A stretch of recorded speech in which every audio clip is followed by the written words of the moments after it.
Okay.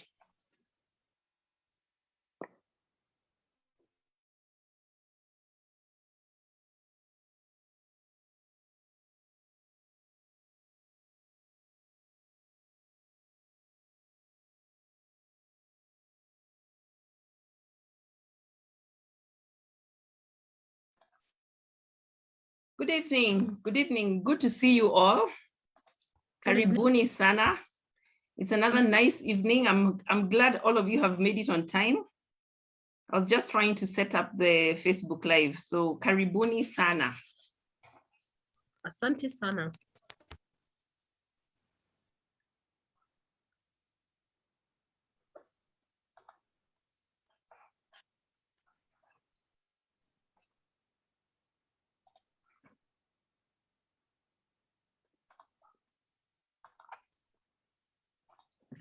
Okay, my name is Shalom, and I welcome you to yet another session. This is our third on this series, and we've been handling the mental wellness of our teenagers. So I'm assuming that most of us are on the parent or adult side or mentor, just in the position to mentor a teen or help a teen who may be struggling with any mental issues.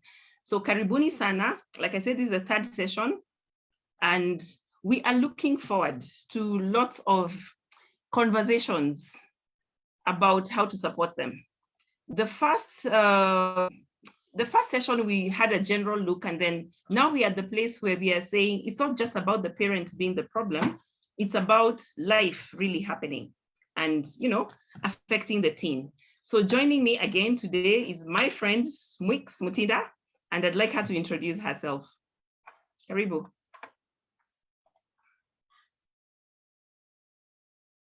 You're muted.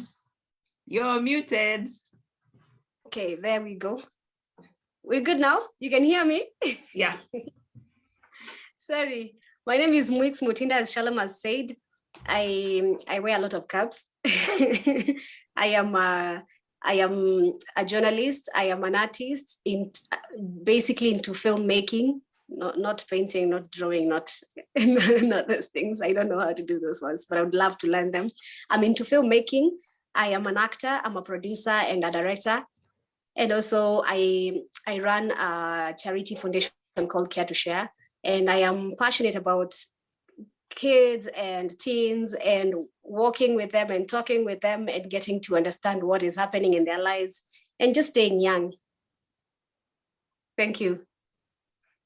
All right. So one of the things that this conversation has done is triggered, what's it called, lots of feedback.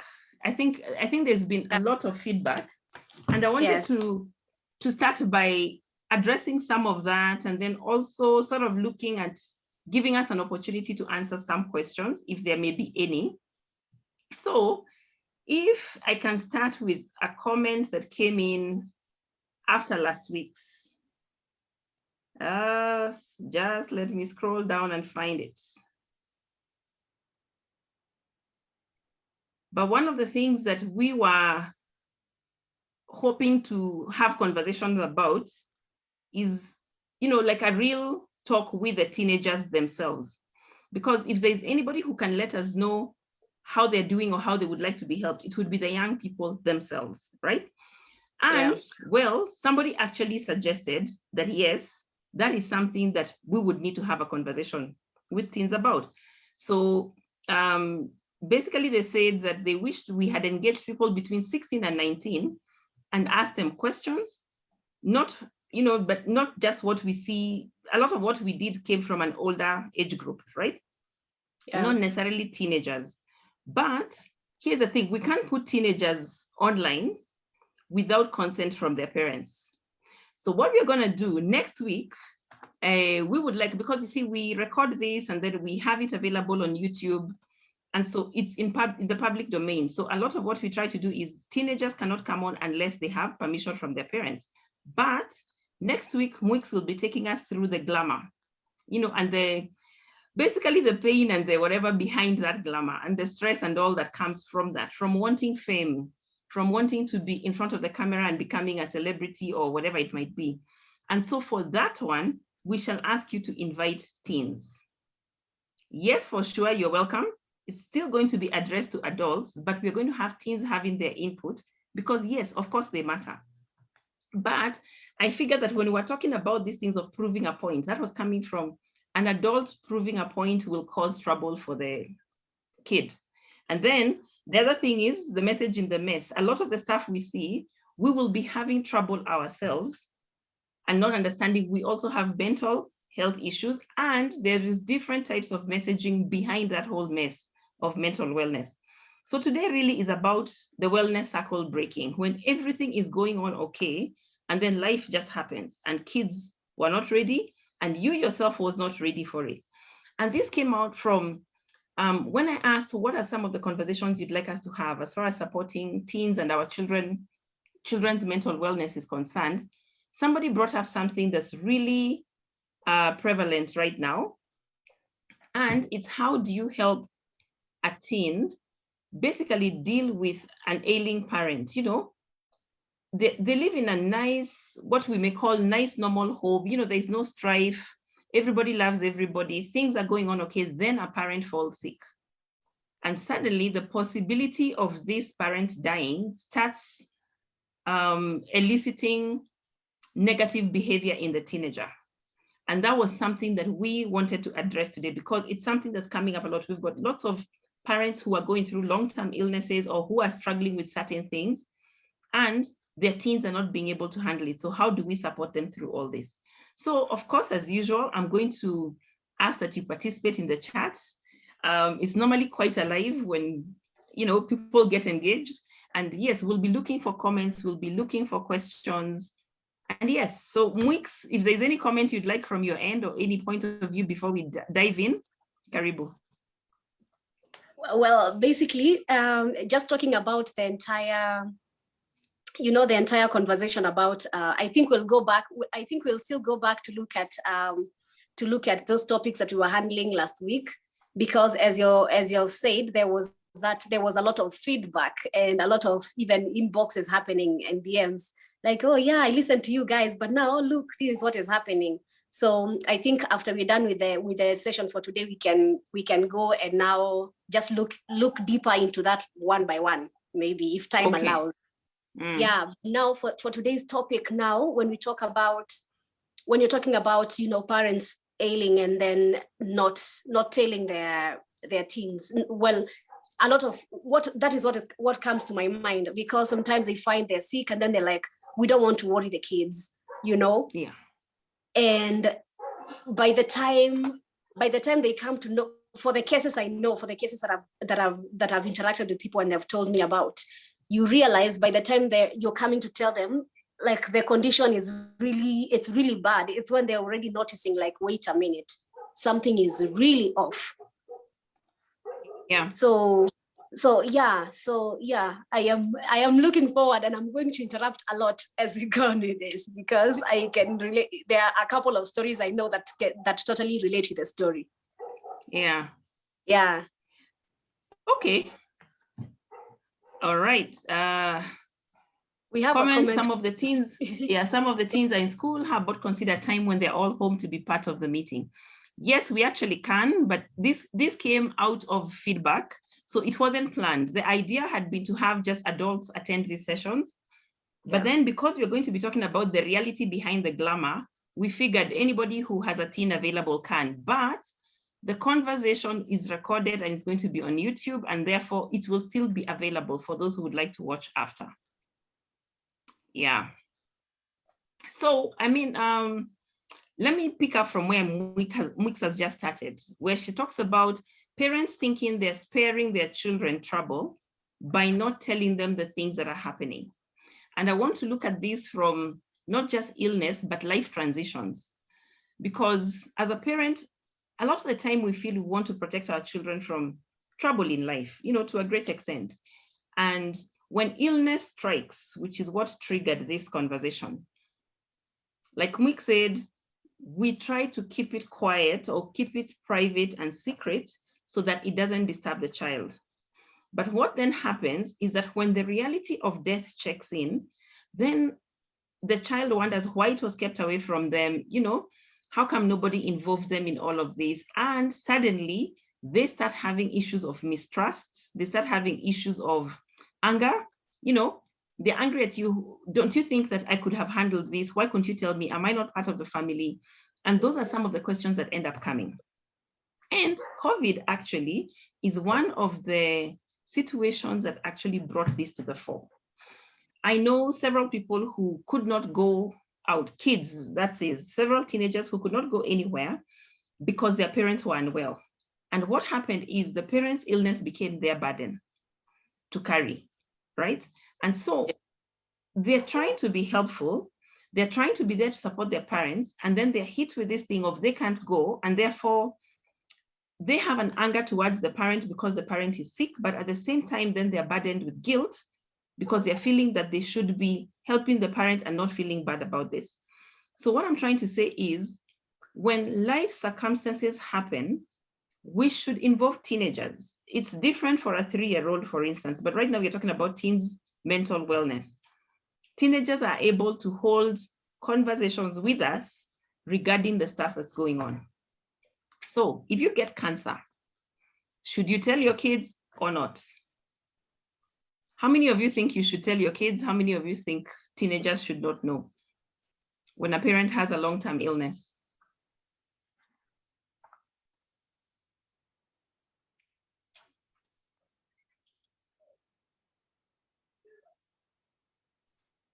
I'm eagerly looking at the chat right now.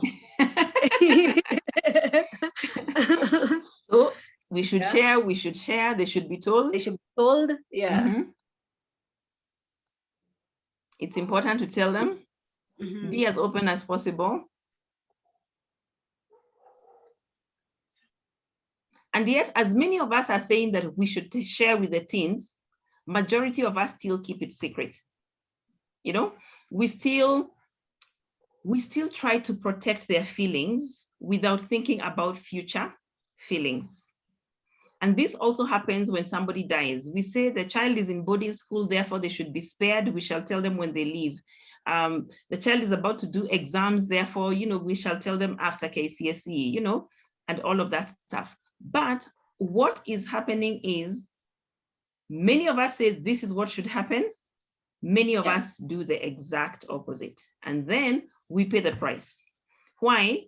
Sometimes we think that they're too young to understand. And yet they do understand. And even when they do not understand what's going on, like, I mean, some of the cases I have seen in the case of HIV/AIDS, for instance, if you actually tell the children that it is HIV/AIDS that is causing the illness, then they get to the point where they're trying to understand what goes on with HIV/AIDS, whose fault is it, where did you get it from? And it becomes a bit tougher to handle.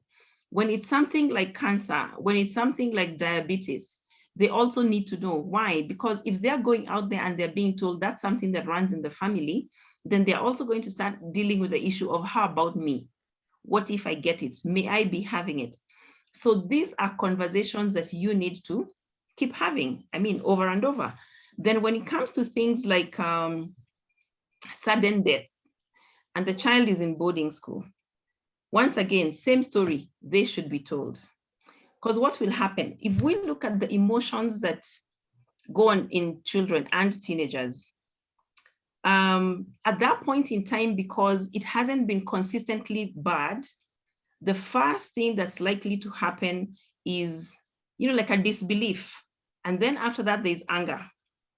And I think the process is very much the same as what we covered last week, as far as the grieving process before they can actually accept that this is something that is happening in their life.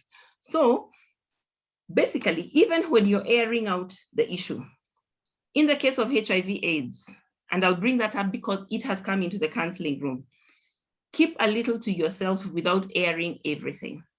Make it be an illness and then go slowly by slowly to what it is that is happening. Explain to them in a way that they will understand and in a way that is based on the relationship you already have with them.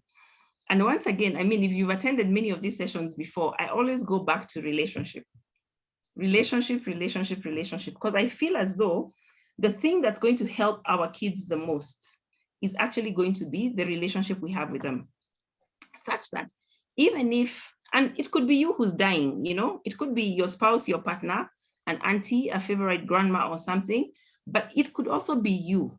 And much as we say they should be told, it's actually really hard. And I know this from those who have had the illness themselves. And they say it's hard to actually tell my child that I'm dying, because who are they being left with? We need to try, but do it little by little.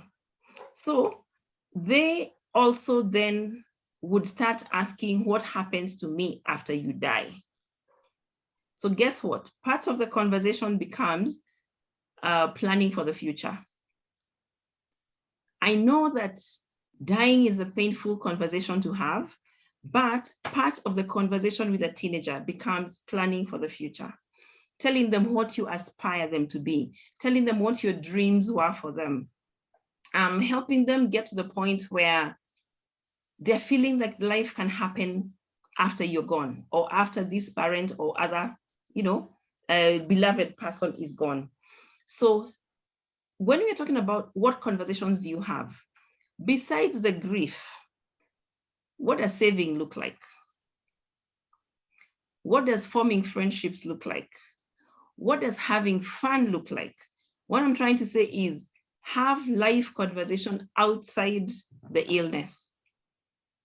Yes, we've told them that the illness is happening. So how does a teenager go and have fun with their friends? How do they get their IDs? How do they register for something or the other? How do they get their taxes done? You know, and I've discovered that right now they're getting their taxes. If you want your child to, for instance, have a driver's license, she has to get, or he has to get the KRA PIN. So you see, they're getting into the taxpayers track very, very early on in life. It's not waiting for them to get a job. So how about having those conversations with your kids? So if we can move back a little bit before the illness, right now, many of us with teenagers ought to be, you know, putting them in places where they're learning entrepreneurship, for instance, putting them in places where they're learning life skills that are beyond, you know, who will be cooking for them? So can they be trying the cooking? So probably at this point, I should ask, what are some of the things that your teenagers can do in your absence that matter in life? I know there's many things they can do in your absence, but what are the things that you think matter in their life or matter for their life that they can do in your absence that you have equipped them to do? In other words, if you left today, would your teenager survive? If your teenager would survive, if it's a yes, type 1. I think it's shorter. If your teenager cannot survive in your absence, type a 0. We have a 1. Mm-hmm. Okay, the second one.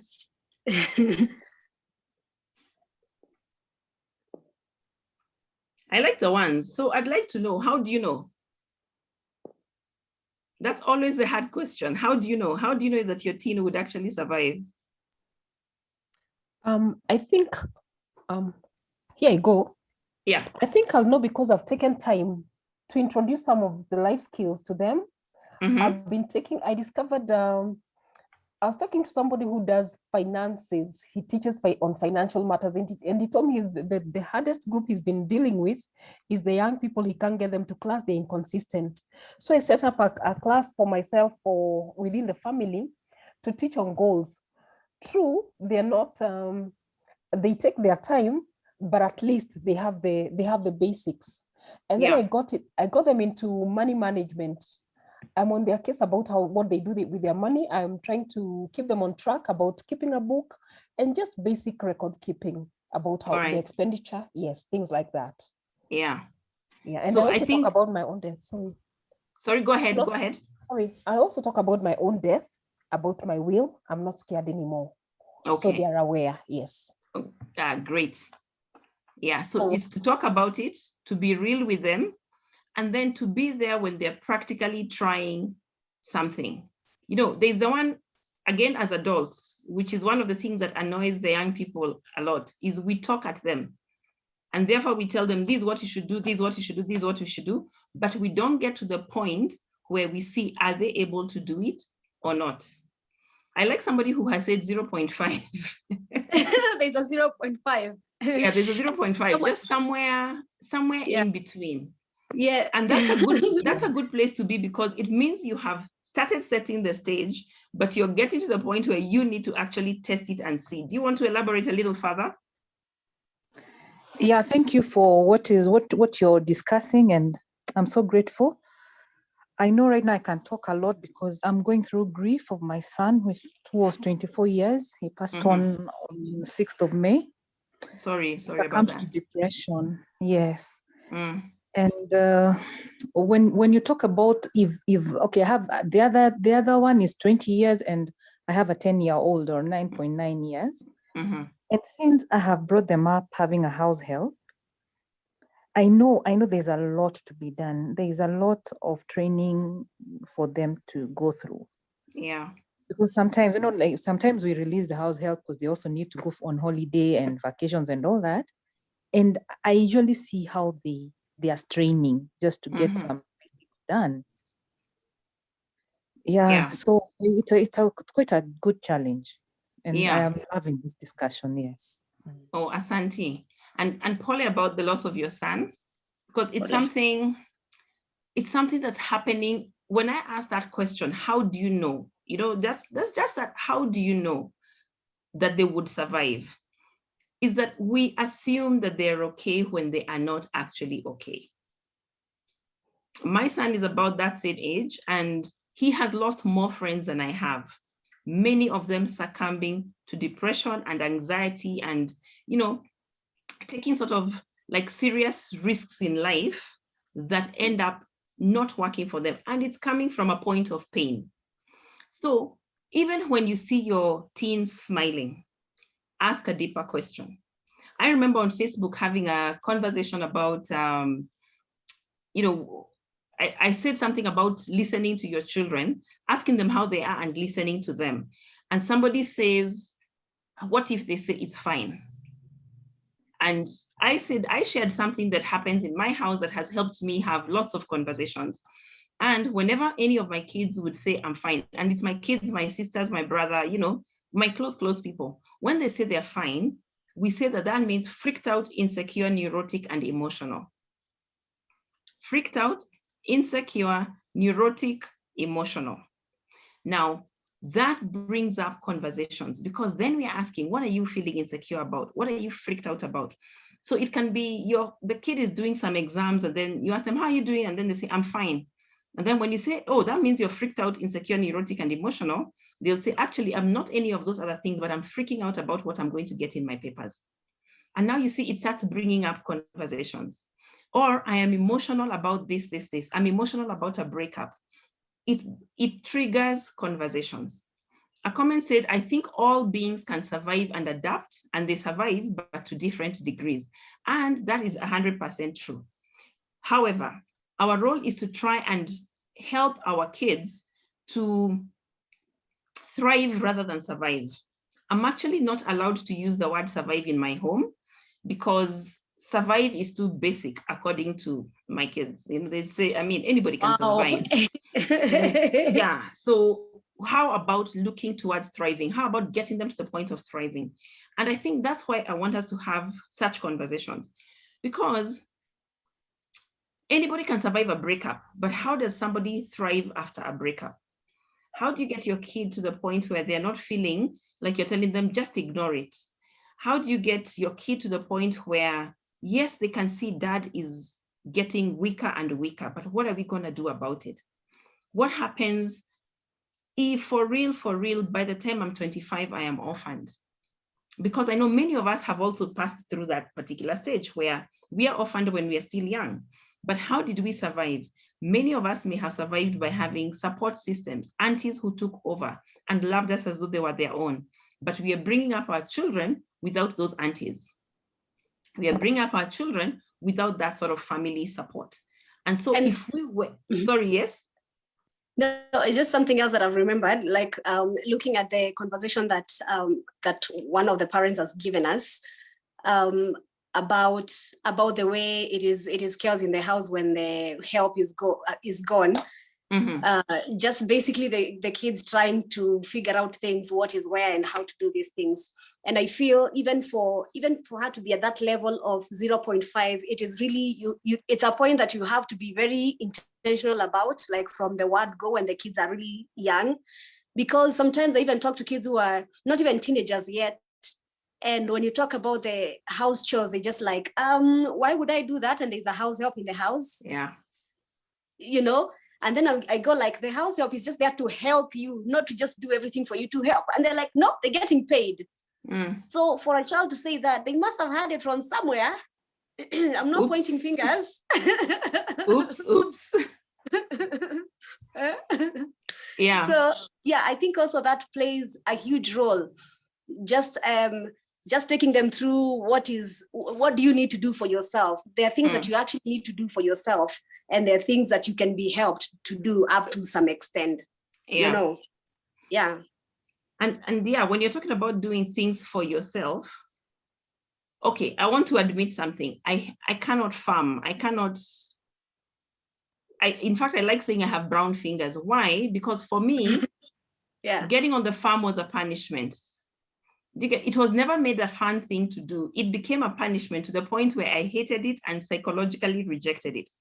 So even when we are teaching these life skills, what you're saying, you know, when the house help goes on holiday and things like that, it needs to be made something that is not enjoyable on the side of fun, but enjoyable and acceptable. Something that they know is something that they can do. And when we're talking about the reality behind the glamour, it won't just be the celeb thing. We'll talk about things like starting food blogs. You know, like when you teach your kid to cook, sometimes they get to do it so well that they can learn. They can start a food blog, you know, or whatever it might be, or a food channel, whatever that may be on YouTube and things like that.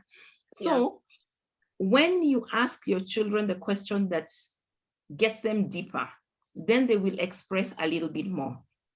And like I was saying, I was told, why survive when you can thrive? So the question then becomes, what does it take for your child to actually thrive? What will it take for them to thrive? And it's different for different children.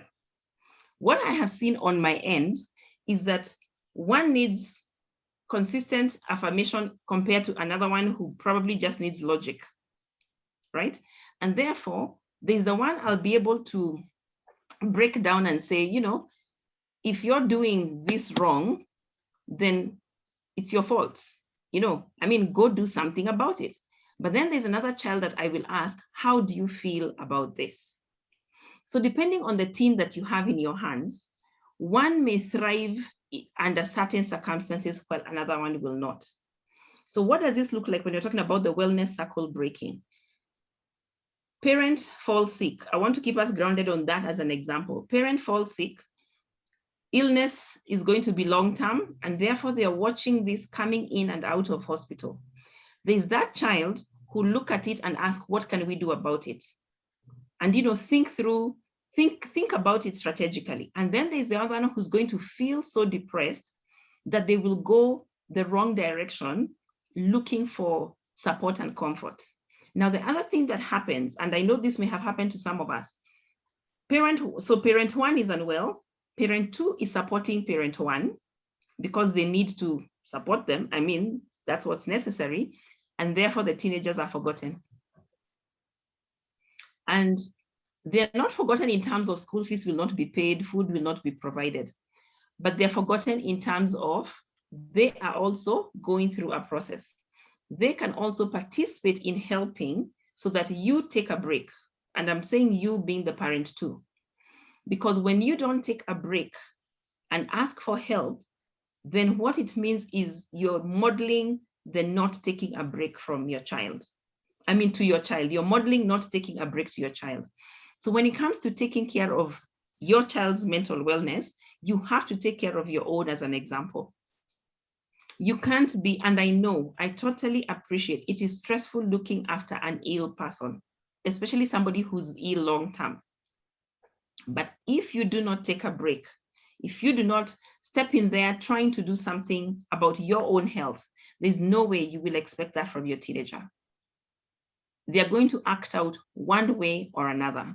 And the worst thing you can tell them is how dare they, and they can see what you're going through. Because what you end up doing is loading guilt on them. So that's one of the ways I have seen family situations just turn around overnight, where out of stress, you're not taking care of your own stress. Then child comes and acts up because they don't know how else to take care of their own stress. Then you take it out on them, and suddenly illness and sadness and whatever else, all that stuff is going on in the family, and you're thinking, what's going on? Then you start running to address things like weed, things like sexual experimentation, things like risky behavior, drinking and stuff like that. And that's not the point. You go back to who are we before all of this, who are we before things got so thick? We were a family that talked to each other. We were a family where everything was going on all right. We had dinner together, but now we can't even have dinner together because mom or dad has to take turns taking care of so-and-so. And it could even be a sibling, by the way, who's unwell. It could be a sibling who's born with a terminal illness, or they have a condition that makes them dependent. And this is one of the things that happens a lot in families with a child who's differently abled. For whatever reason.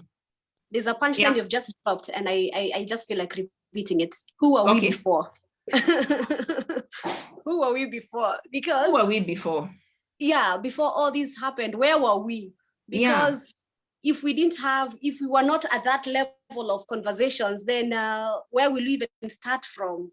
Yeah. So I think it's something that goes really way back. These are conversations that need to happen when things are okay, when everything is okay. Like that is our before. Like the before needs to be really at a good place. Yeah. Yeah, so that when after happens, then now we can always refer to before. Exactly. And that's what I'm saying. For today's conversation, I'm basing it on before was awesome. Before was full of wellness. Yes. Before was a circle. The before was a circle of wellness. That ideal situation was actually working. And then something happens and that wellness circle breaks, or that wellness cycle breaks, Where were we before? Now, if you can press pause, then your teenager will also be able to press pause. Is it gonna be hard? 100% yes, but it is not impossible. In fact, another thing that you must remember and you must repeat to your kids as often as you possibly can is that hard is not impossible. Whichever way you look at it, hard is not impossible. Are we having a hard life because of finances? Yes, but hard is not impossible. We shall make it. Are we having a hard time because dad is unwell, mom is unwell? Yes, but hard is not impossible. We can actually make it through this. And then back to what one of the ladies earlier was talking about, start teaching them the things that would help them make life easier.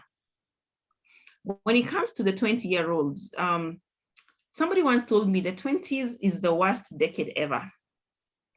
And I don't know whether you guys agree with that or not.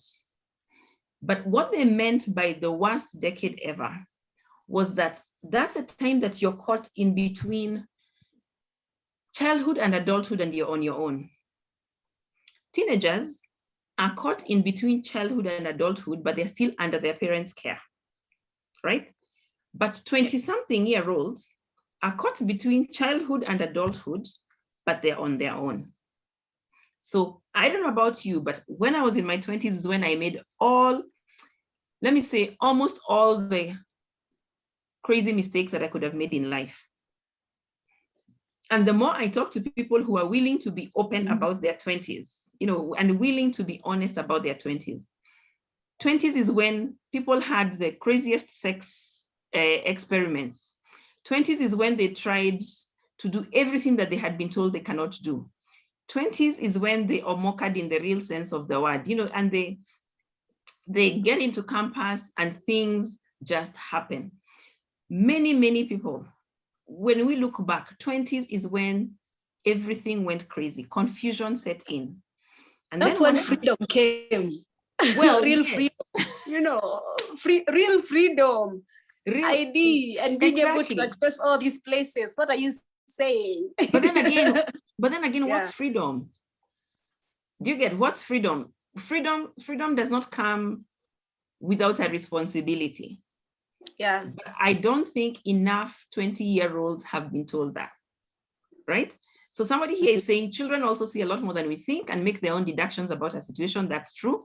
And then decisions made in our 20s have determined how our lives have shaped out, good or bad. There was a time, there was a question. There's a good friend of mine who pushed me towards a conversation that had asked the question, what are the things you regret doing in your 20s? And then there was a question of what are the things you're glad you did in your 20s?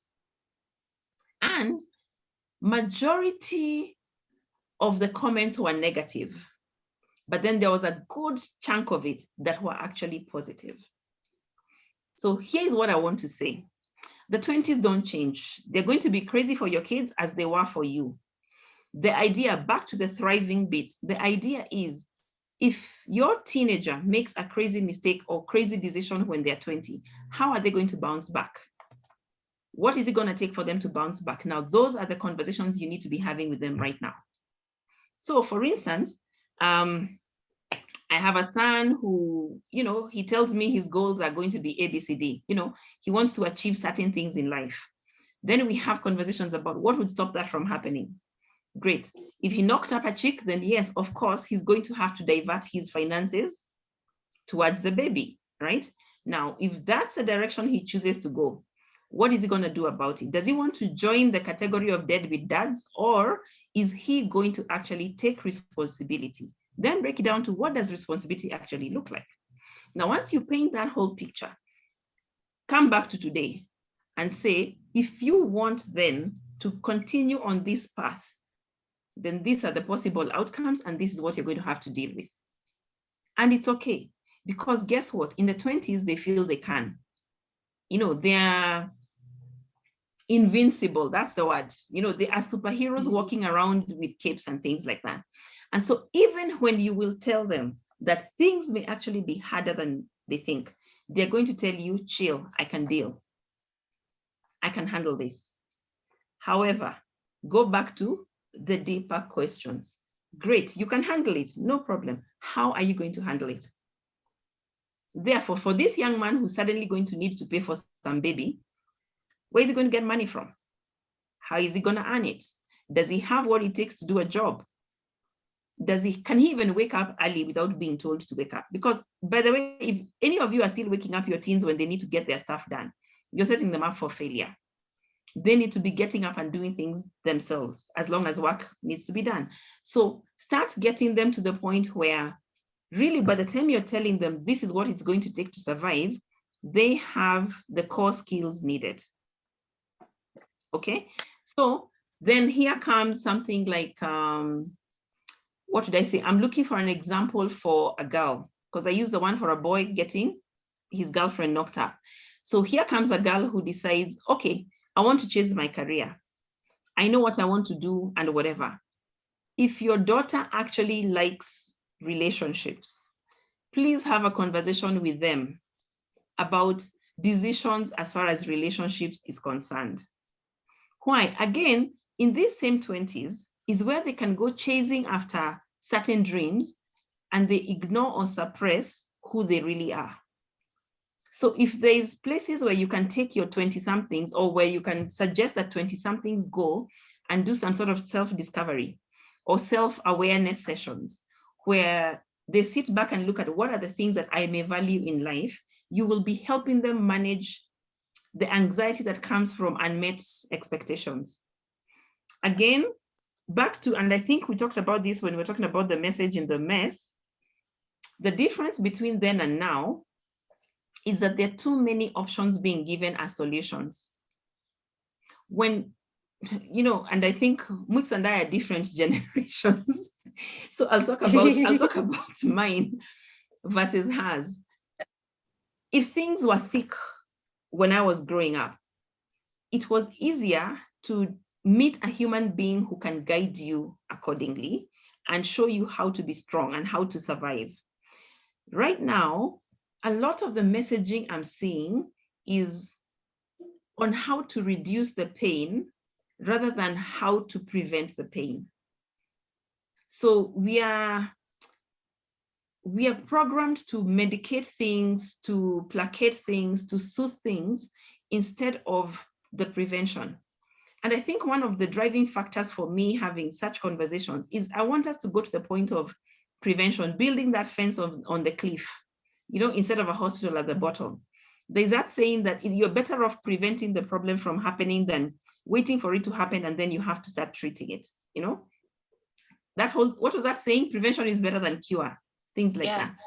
And then so, you see, Shalom, yeah, on that one, you see right now, not right now, in my generation, because this one for right now is a bit different. yeah. But in my generation, the biggest problem is not whether I am well or not. Mm-hmm. The biggest problem is, do I look okay when I step out there? When I post my photos on social media, am I looking okay? You know, am I looking fancy enough? Am I looking hot? Am I acceptable in the society? Yeah. That's what it is. So if I have solutions that can hide all that, if I have makeup that can block all that, or some drama that can hide everything, I mean, that's it. Isn't everybody doing that? Sorry? Isn't everybody doing that? But we really specialized on it. Mm-hmm. I think people are just specializing on it as the generations go by. Okay, so and now then you see, for us, we are getting our solutions online. They're just, you know, you're just going and looking for approval online, and you will see a lot of, no, not maybe you, but I see a lot of, on my timelines, I'll see a lot of people who have posted their photos and they're like, so guys, this one, is it a yes or a no? Is it a yay or nay? And they post a photo of someone they know, like two people, and they're like, okay guys, this is Shalom, this is Mwix. So who killed it, Shalom or Mwix? So provided we're killing it online, I mean, we suppress whatever is killing us inside. So from your generation, what would you say to a parent to such a teen? Wow. No comment. While you're thinking about it, somebody says here, it's good to be vulnerable, vulnerable enough to share our life story at the various stages, and what the consequences were and are, and what you would have done differently if you had known different. Right? Yeah. The problem, nice. And I want to address this related to what you've just said.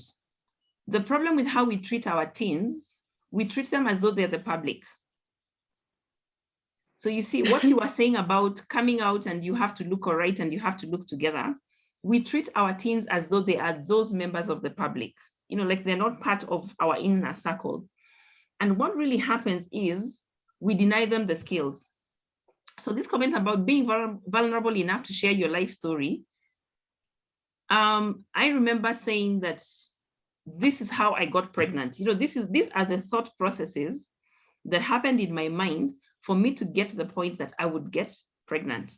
Now, does that prevent pregnancy in my teen or not? No, it doesn't, right? That's not a guarantee, because again, our teens will make their own decisions. But what you do by being vulnerable is you open yourself to be the kind of person that they can come to when they're also feeling they need to be vulnerable. Back again to the relationship.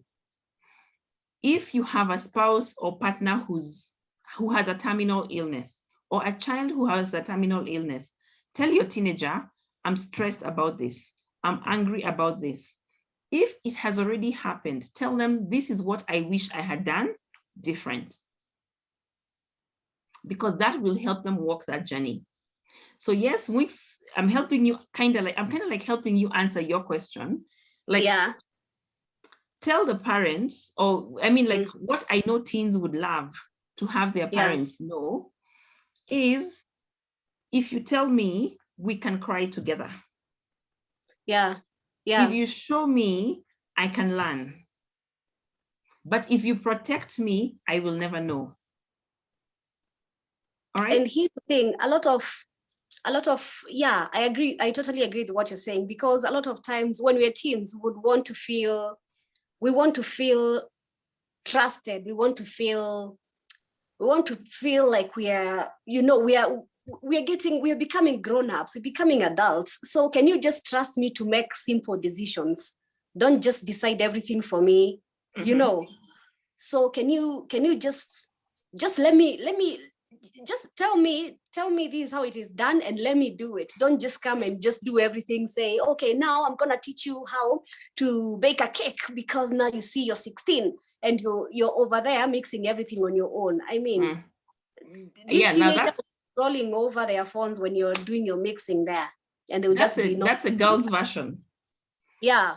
I want to talk to the men and the boys, or the people who advise boys. Can you imagine? Teenagers need to learn how to hit on a chick. They need to learn how to just tune a girl without being clumsy, without making a fool of themselves. Those are some conversations that I feel are really, really important. And yes, they're coming up, okay? So can you imagine if you are the dad who has a terminal illness, and part of the conversations you're having with your son is, this is how to get a girlfriend. This is how to respect a girl. This is how to take her out. This is how to enjoy time with your boys. If you're actually having such conversations, it makes the terminal illness easier to manage. Now, what if the terminal problem is actually a mental issue?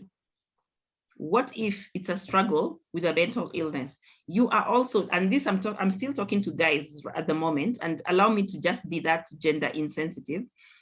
If as a guy, you're struggling with depression, anxiety, because suddenly you've lost a job, suddenly things have turned out a different way, it really helps. I know we keep saying, let's be open with our teens and all, but it really helps to actually say, this is what is going on with me.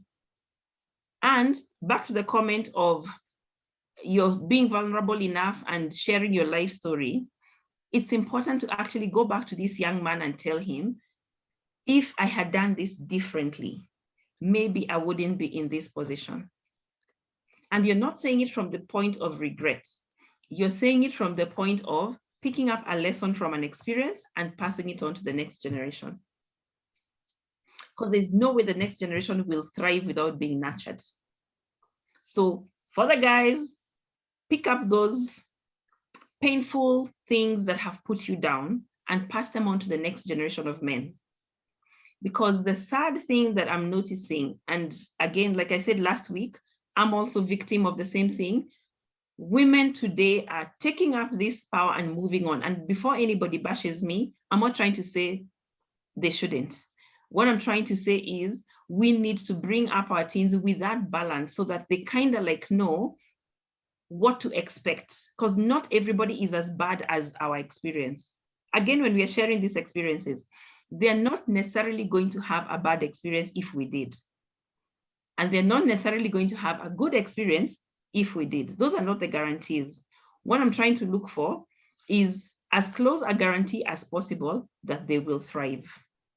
That if everything has been well, the cycle has been awesome, when the wellness cycle breaks, they will thrive.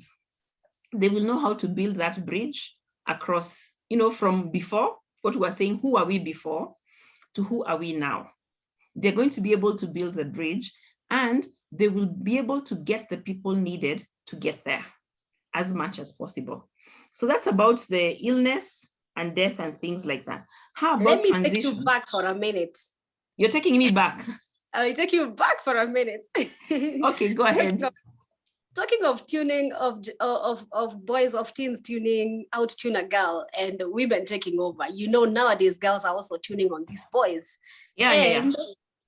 And now, oh man, it is trouble when a girl has gone through rejection. You can imagine this girl has gone she's thrown herself all out. She's all vulnerable over there, and she said, amefungua roho, like, hey, this is what is happening, man. I dreamt about my wedding and you're the one who was on the other side waiting for me as I was walking down the aisle. Okay. And then this boy goes like, no, you're not my type. Go away. Hey, oh man, it is something. It is different. It hits different for girls. How?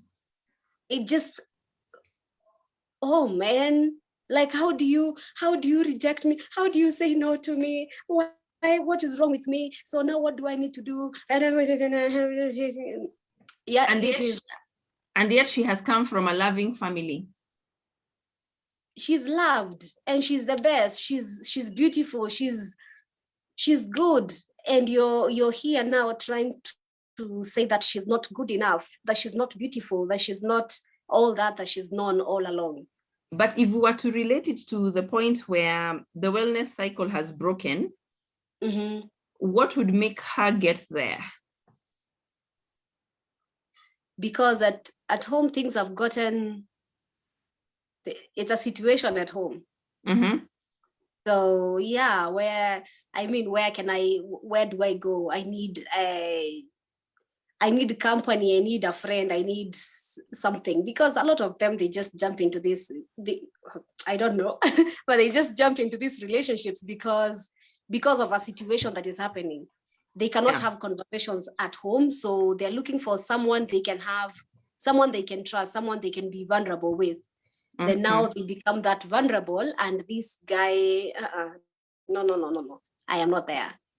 So one of the things I guess then to say is that they will look to replace that parent who's about to leave. Is that an option? Most likely. Well, but I guess it also happens based on the age, you know?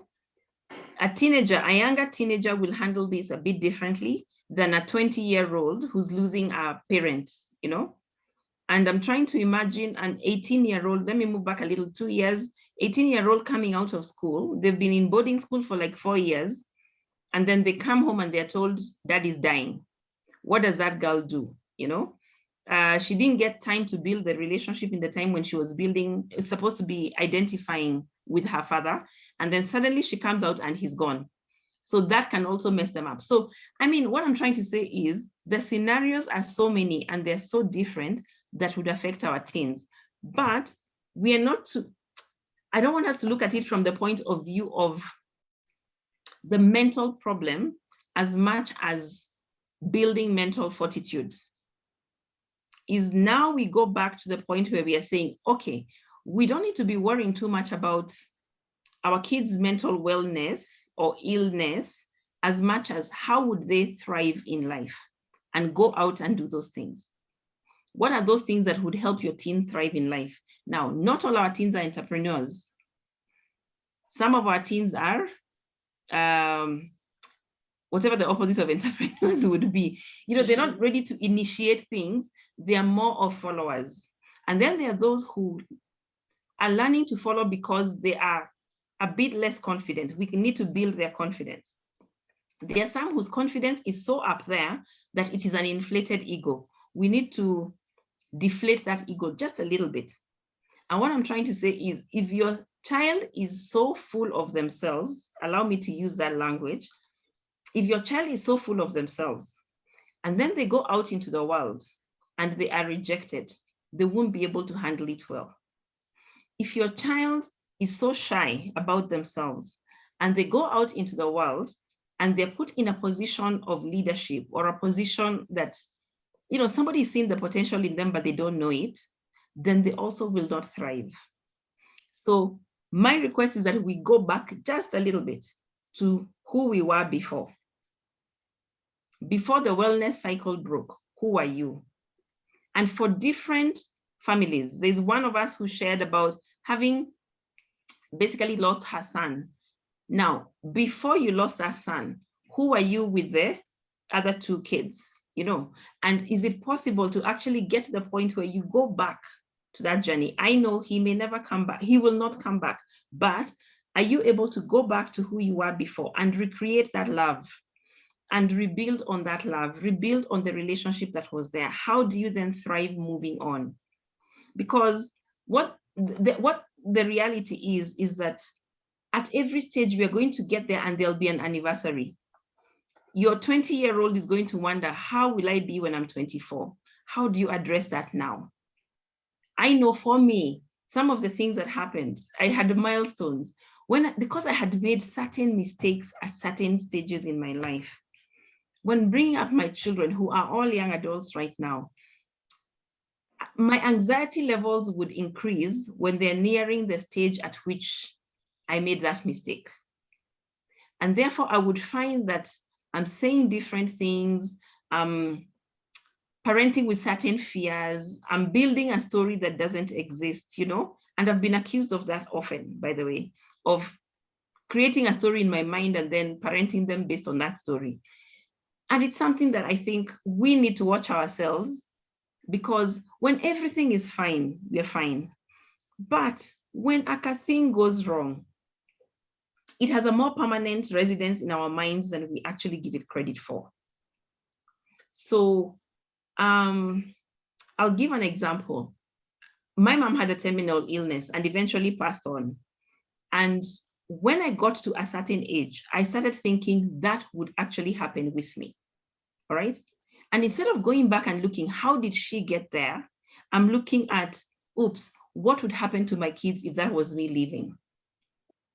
Okay, and then I end up, because that cycle of wellness, because everything that was going well broke with her death, then I start parenting with anxiety in mind. And well, what happens? I start passing on that anxiety. Can we pick from the lessons? Can we pick lessons from whatever it is that has happened and equip our children to thrive with that? Can we teach our boys to survive and go beyond survival to thriving? I want to talk about drink driving. Drink driving is something that used to be cool once upon a time, and now it has become almost, I don't know, normal. Yeah. I live at a place that is sort of like on a major road, and the number of accidents that happen around there because somebody just took a car and totaled it. Now, if I know this wellness, mental wellness story, to tell you the truth, it's possible that some of those people are actually wishing to die. Okay? So now we adults, back to we the adults, if your illness is actually mental, one of the ways of passing it on, and it is not infectious, one of the ways of passing it on to our kids is pulling moves like those. I've seen grown-up men say, it's okay, let me just die, because I cannot deal with the job loss. I cannot deal with these loan repayments. And then you leave young boys around who grew up with a loving father, with provision, but now they have no clue what to do. Let's rally around each other every time a wellness cycle breaks. Look around you, look around your family, look around your friends. Every time a wellness cycle looks like it's breaking, every time there looks like there's a crack coming up, can we get in there and ask, what can we do to fix it? And even if it's not fixing it, what can we do to make us survive? Build the bridge from the before to the after. Because that's what thriving really is moving from a previous state to a next state in a better position. Because it will never get, it doesn't necessarily, we're not guaranteed that it will get easy, but we are guaranteed that life will happen. So how do we get our kids there? How do we get ourselves there? Okay. So any question right now or comments before we make the concluding? Yeah. Or experiences that you may have had. Somebody saying creating a story sounds familiar. Yeah. You're not alone. Mm-hmm. I know I'm not alone. One of the, I remember, let me just digress a little bit, because digression is also part of these conversations. I remember when we were starting this whole process, one of the things I said is we're going to have conversations about how to keep your son out of jail. And people were wondering why we should even have such conversations. Like, is it that normal for your son to go to jail? And to tell you the truth, being a young man, I'm assuming that most of us are in Kenya right now, or are Kenyans and have experience with our dear darling Nairobi.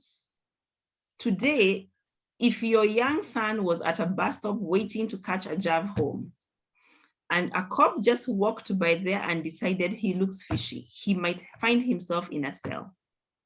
So our kids are ending up in cells for no good reason, many times. And sometimes, again, back to the question I asked right at the beginning when we were answering with the ones, is how well do you know your kid?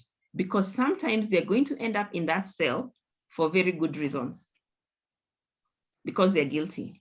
But post their cell, post coming out of that cell, how do they break down what happened? Because I'm trying to imagine you have protected your son throughout life. Everything has gone on well.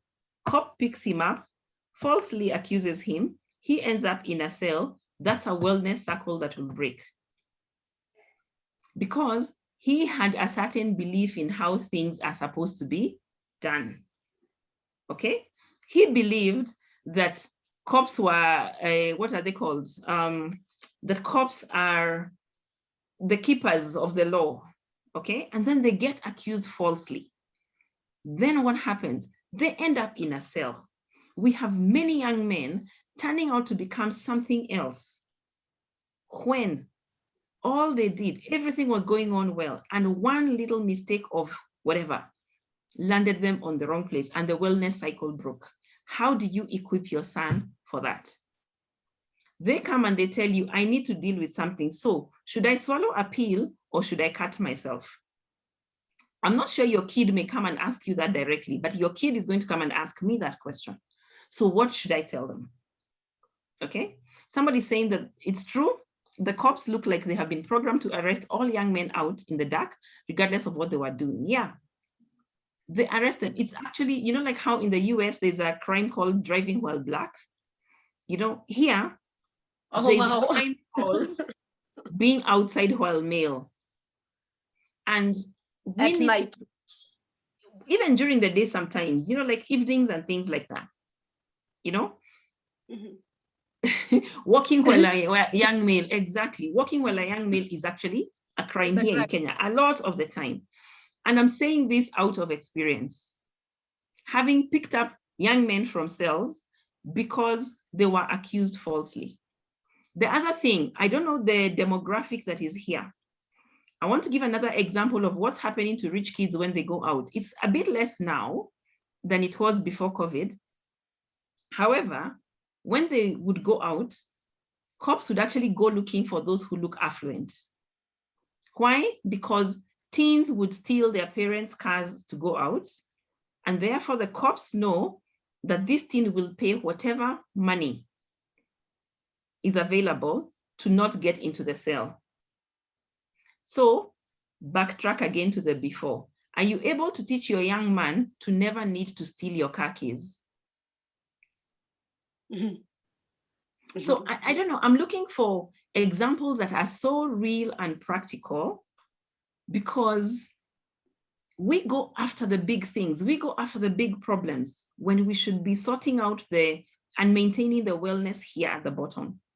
When we should be saying, in this family, this is how we do stuff, you communicate values, and you say, I'll never need to hide my car key from you because you will not steal it.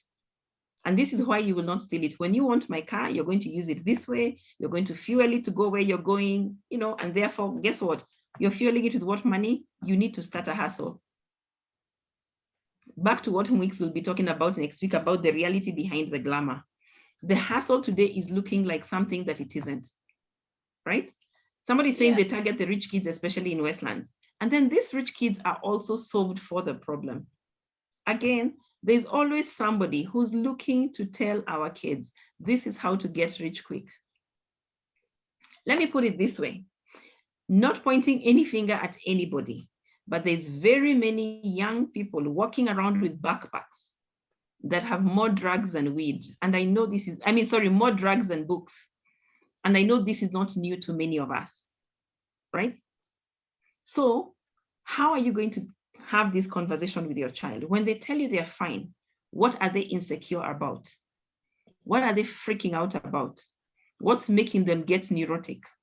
What's making them get emotional? You know, everybody, if your son is in a school where everybody is picked up by a certain car, or your daughter is in a school where everybody gets a certain meal when they're visited, or when they're on holiday, they go to certain places. That is pressure they're getting. So the wellness cycle, your children were content before they got to high school.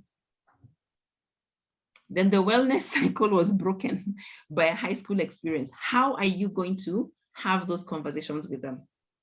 And what I'm trying to say is, there is no one written script. What I like is to challenge each and every one of us to actually look at your individual kid and say, let's say my daughter was called Mwix. And I say, this Mwix, my daughter, is the kind of kid who likes dancing, who likes reading, who likes socializing, and who likes traveling. How can I integrate this into her wellness journey and teach her how to use them to thrive? If this is my son is called, let me pick another familiar name. I have a son called Josh. I'll pick Josh because I know Josh. So I have a son called Josh. How do I teach him how to be nice to a girlfriend and how to handle rejection from the most beautiful girl in the world? How do I teach him to ensure that even when hustling, he's not picking on relationships that are going to mess him up? How do I teach him that much as he has seen his father and I being okay, does not mean that he's guaranteed to get a woman? You know, this whole story we used to say about you're going to marry your mother and you marry your father, you know, that whole story. That how do I then get my son called Josh to understand that he will not necessarily marry this perfect mom of his? Because again, the wellness cycle, that's what's happening. It will be broken by various things. Yes, we talked about disease, we talked about the long-term illness, talked about death. There will be life experiences that break this cycle. But the idea is to get our kids, our teens, to the position where, regardless of the cycle breaking, they're able to continue. And not just continue because they have to, but continue because they want to. And that's where thriving comes in.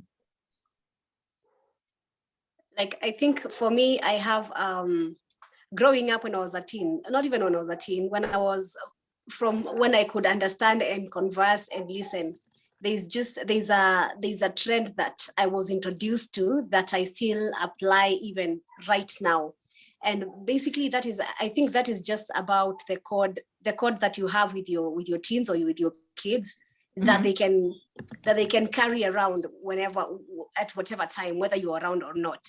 And for me there's something my dad kept on saying, and that was, make sure, you're free to go wherever, you're free to do whatever you want, but just make sure I will not find you in a situation where you will feel the need to hide from me. Hey, wait. So how many things, let me just ask, how many things did that stop you from doing? A lot. Such as? I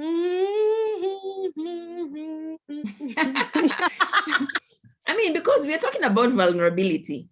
Yes. Let me start with there are some things that it never really stopped me from doing, because I was like, I mean, we're just climbing a tree and getting these things from here. I know it is not ours, it's someone else's gate. On that side, it is wrong.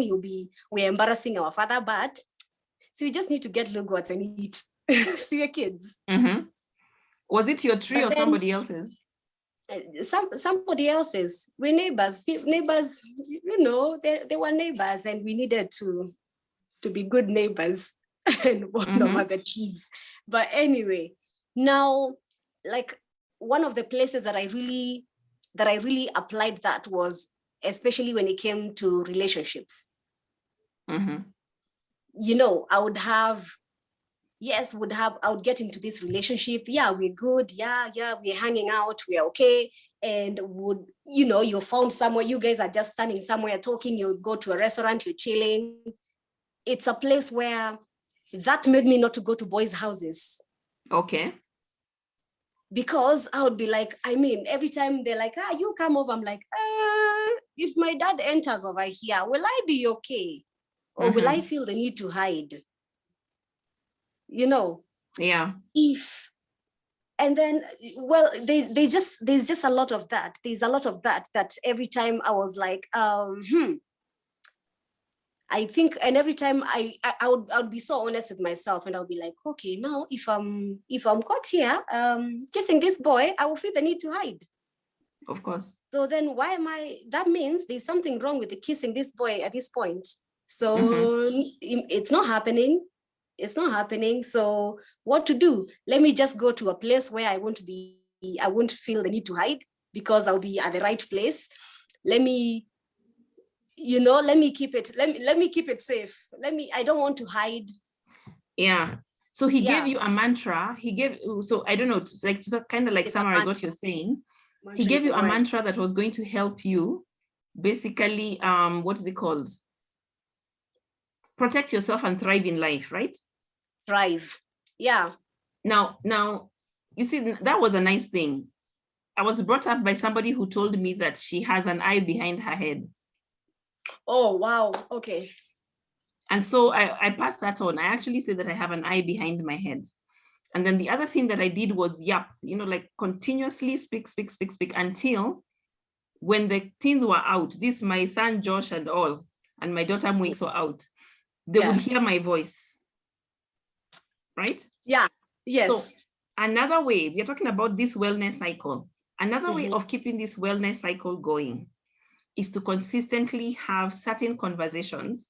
Of course, there's no eye behind our heads, but then at the same time, let them see that eye behind your head is actually, I keep saying it's almost like memories, because you remember yourself being young. Back to what somebody said about our own experiences. You remember being young, you remember lying to somebody, you remember running away from home.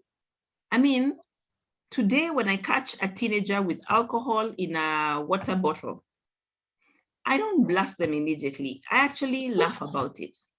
And I say, basically, you know what? You're not doing anything new, right? Yeah. So there's a good question here. How do you handle when the teens take the eye behind the head and they're yapping negatively? Let me say that there's two versions of negative. There's negative according to them and negative according to what's real. If it's really negative, then there's a problem. But if they're taking it negatively, then it's about misunderstanding. So let me, try and clarify this a little bit.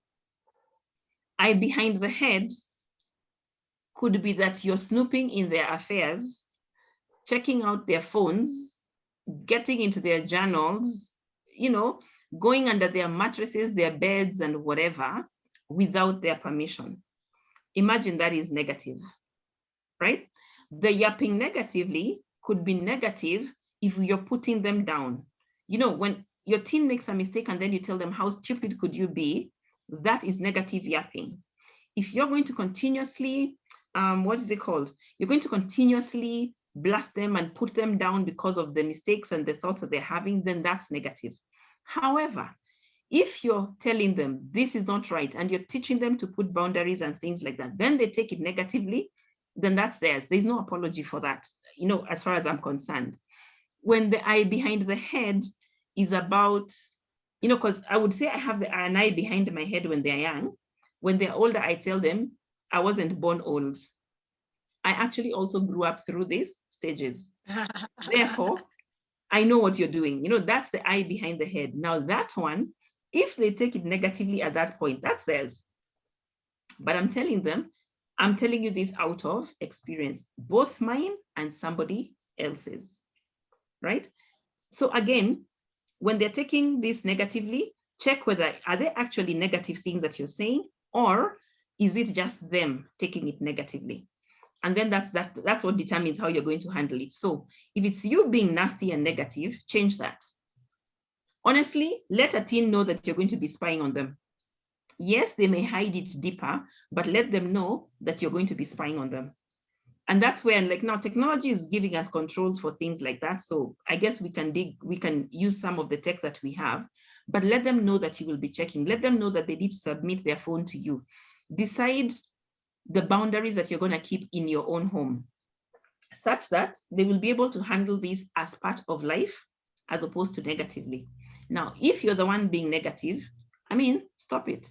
look for a better way to actually communicate with your teen, look for a better way of getting into their business, look for a less negative way of doing some of these things. Yeah, so that's what I'd say about handling. Teens taking the eye behind the head and the yapping negatively. Because the thing is, they will never, sorry? No, go ahead, finish. Yeah, I'm saying they will never truly take a lot of what we say positively. But we need to be ready enough to take that feedback from them. Because when we take that feedback from them, then we are showing them how to take our feedback. And like for me, I learn every day. I don't think a week goes by without one of my kids lecturing me about something I have done wrong. And the reason why I've allowed that to happen is because I know that I was not given that opportunity myself. And therefore, there are lots of things I may probably be doing differently. Secondly, because I work with other people's teenagers, I'm not going to be foolish enough to tell myself that mine are perfectly okay. They're not. They're just probably not telling me. And therefore, when I get an opportunity for them to come and tell me, hey, this is not on, then I learn and I grow. So if we, and I'm now talking this one, and I know sometimes, oh, by the way, guys, those of you who are older here, there are some young people who sneak in and they're absolutely welcome, because I do not mind them having such conversations. And the young people who may be sneaking in, you're absolutely welcome, by the way, and understand that even these grown-ups you're seeing here have made such mistakes. It is in the making of mistakes that we grow. Because if you continue making the same mistake over and over and you're learning nothing from it, you're insane. And it's not me who said that. I'm not the one creating that one. It's a definition of insanity. You're right. Yeah. I wanted to take you back to the this is something that that you parents do when it comes to snooping around. Okay. When it comes to snooping around and spying around, where do you parents draw the line? Because and I'm asking also you, Shalom, as the mother of these Muiks and this Josh, because I remember when we were teens that we would hang out with this girl. Oh man, I hope she doesn't listen to this. But sometimes because she said, when we are going whatever, we're going with Kina Muiks, we're going with Kina so and so. And then the parents like, oh yeah, I know Muiks. So now the parent is there calling me and asking me, hey, so where you guys at? So-and-so is not picking calls. Now where are you? Let me talk to her. And I'm like, hey, no, not now. You know, yeah. And now it would put me at those days, it would put me at a very awkward position, because sometimes you're not even out with her. Well, here's the thing. I think if a teen is going to be at the point where they're lying about who they are, I do not draw the line anywhere. There's a I do not think that is even the one we are talking about today, because you see, this one we're talking about, everything has been well. Yes. And then something happens. Yeah. Yes. Now let's say out of the wellness, this is what has happened, and they've reached a point where they feel now they need to lie. When you press that button, that pause button, and ask, where were we before? One of the questions needs to be, had I equipped them for this better? Had I equipped them for this well enough? All right? Because another group of kids who really suffer are the super obedient children. They're good kids. Absolutely nothing wrong with, they're obedient. In fact, the word is compliant, actually. You may have a compliant child, and then they get to the age of 25 and they realize, alas, I need to be my own person. At that point in time, when they start acting up, what they're doing is behaving like a 14-year-old in a 25-year-old body. Once again, just press that pause button and ask, where were we before? Who were we before? Because there's no 25-year-old who suddenly becomes rebellious. Yeah, if they are acting like a 14-year-old, something has happened to make them realize, oh, suddenly I'm a grown-up and I've never learned how to do this thing. And therefore, they act out the way they would have acted out at 14, but who are compliant. So back again to, because we are dealing with different categories of people here, if you have a compliant teen and you're saying that everything is perfectly well, I'm not trying to say that it is not well. What I'm trying to say is equip them to deal with certain challenges in life. Because again, compliance does two things. They'll get to a point where they probably do not want to be compliant and therefore look like they're rebelling, or they may end up being over-compliant until they're in trouble. Another example from real life, by the way, because I've got too many real life examples. These kids grow up, and they're good, and this happened to a boy and a girl, and they were in the same situation. And so they get into high school and they have been compliant all through. And then they get to the point where they're being asked to do certain negative stuff. So they want to belong.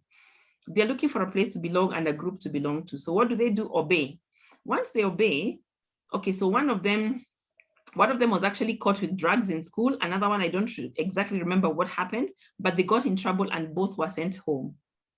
Now, when they were sent home, how I got involved was because we had walked a certain journey with them and everything was going on well. Nothing was wrong. The wellness cycle was a circle, okay? It was nicely, perfectly round. And suddenly, high school has broken it. What happened was we never actually taught these kids to choose who to obey. They were so easy, in terms of, I don't know, there's some children who are so easy to bring up. They're not stressed. And these were examples of kids who are just no stress. Then now they're being suspended from school. They were not suspended because of being bad children. They were suspended because of being good children. And they were just a victim of their goodness. So experiences may also break this wellness cycle. And it's about having conversations with our kids. I don't know, we can never limit, again, I guess that's why there's parenting classes, so that it gets a bit more personal.